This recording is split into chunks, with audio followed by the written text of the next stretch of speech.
நீங்கள் பார்த்துக் கொண்டிருப்பது 24 நியூஸ் தமிழ்.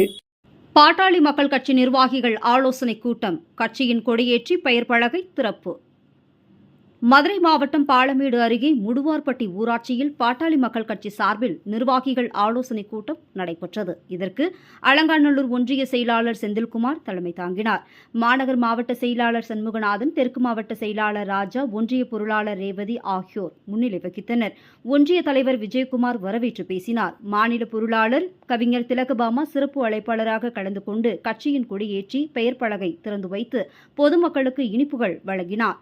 தொடர்ந்து ஒன்றிய அளவிலான நிர்வாகிகள் ஆலோசனைக் கூட்டம் நடைபெற்றது. இந்த நிகழ்ச்சியில் மேற்கு ஒன்றிய செயலாளர் குரு பாலமுருகன், கிழக்கு மாவட்ட இளைஞரணி செயலாளர் பிரவீன்குமார், மேற்கு ஒன்றிய இளைஞரணி செயலாளர் குணசேகரன், கிளை செயலாளர் நாராயணன், கிளை தலைவர் முருகன், பொருளாளர் ராஜ்குமார், செல்லம்பட்டி ஒன்றிய செயலாளர் ஈஸ்வரன் உள்ளிட்ட பலர் கலந்து கொண்டனர்.